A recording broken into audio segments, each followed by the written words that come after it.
Shadowing. The Yes and No campaigns exploring the voice of Australia.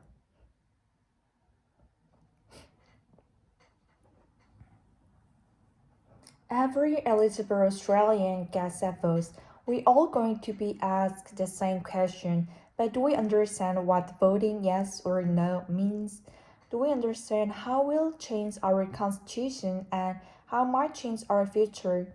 We are being asked as Australians to walk just a few short steps, to walk a few short steps to establish an advisory committee. That's what the voice is, an advisory committee. I strongly advocate a no vote because I listen respectfully to all of the contributions. I listen to the legal advice. Today we're going for a walk to take a look at both sides of this debate. Now this road is a case for no campaign. On this street we'll take a look at the yes case. Yes, I know are fighting for our vote.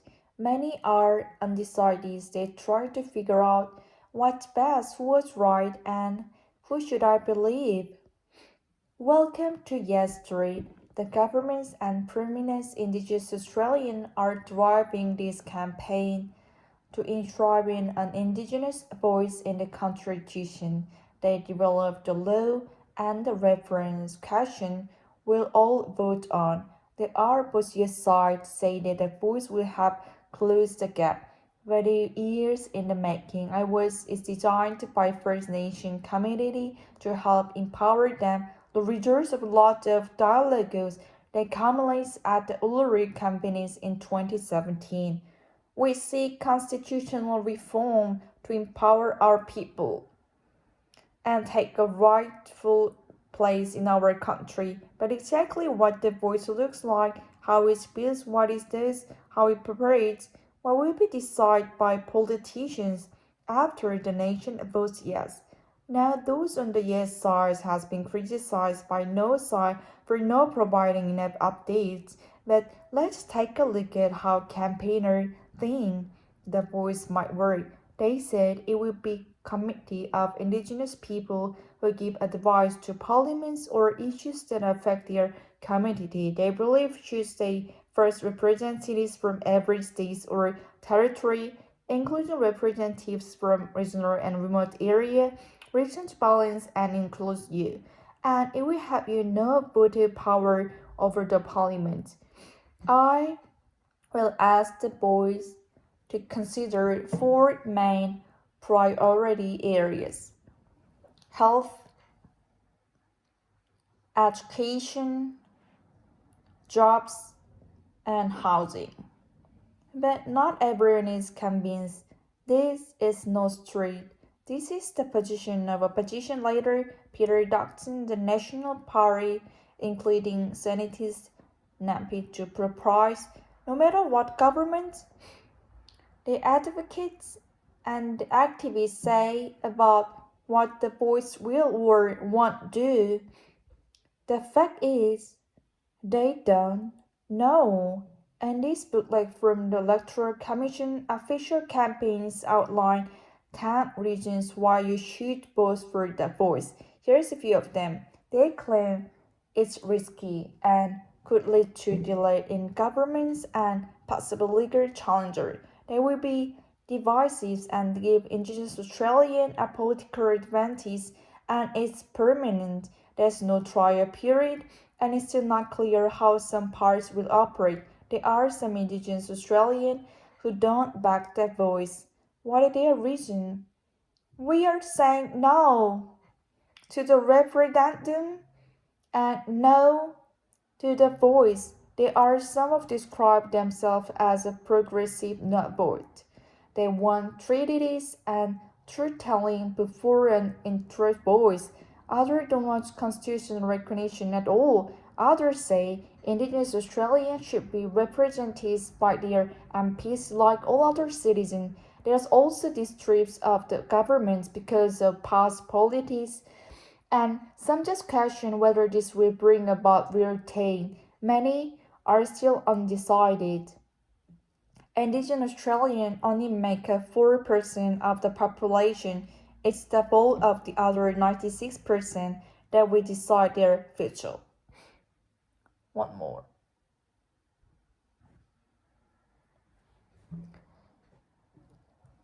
Every eligible Australian gets a voice. What are going to be asked the same question? But do we understand what vote yes or no means? Do we understand how will change our constitution and how might change our future? We are being asked as Australians to walk just a few short steps, to establish an advisory committee. That's what the voice is, an advisory committee. I strongly advocate a no voice because I listen respectfully all of the contribution. I listen to all the legal advice. Today I'm going for a walk to take a look at both sides of this debate.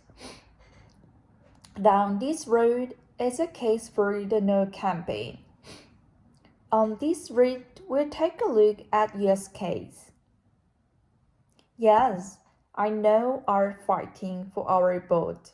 Many are undecided but try to figure out what's best, who was right, and who should I believe. Welcome to Yes Street. The governments and permanent Indigenous Australians are driving this campaign to enshrine an Indigenous voice in the Constitution.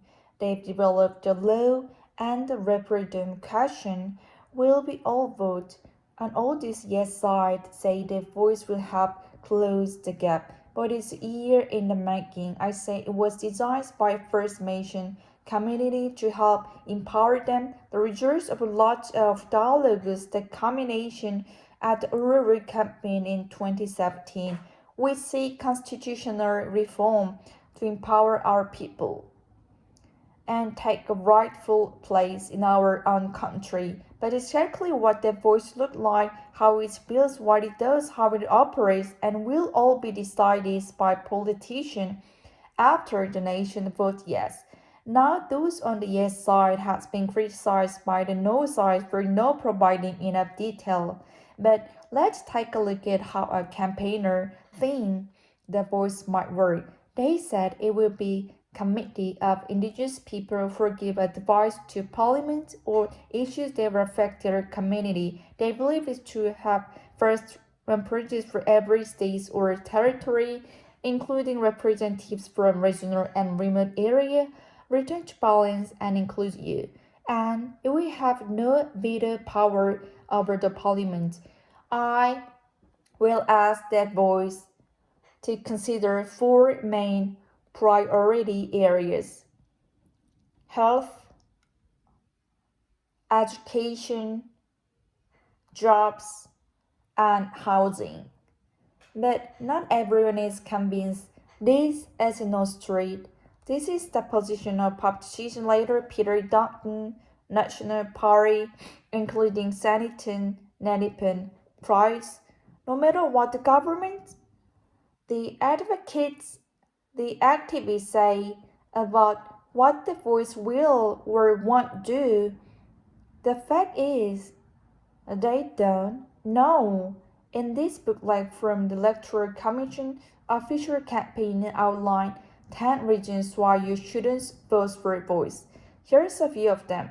They claim it's risky and could lead to delay in governments and possible legal challenges, that it will be devised and giving Indigenous Australians a political advantage, and its permanence. There's no trial period, and it's still not clear how some parts will operate. There are some Indigenous Australians who don't back their voice. What are their reasons? We are saying no to the referendum and no to that voice. There are some who describe themselves as progressive not vote. They want treaty and truth-telling before an entitlement voice. Others don't want constitutional recognition at all. Others say Indigenous Australians should be represented by their MPs like all other citizens. There's also distrust of the government because of past policy, and some just question whether this will bring about real change. Many are still undecided. Indigenous Australians only make up 4% of the population. It's the vote of the other 96% that will decide their future.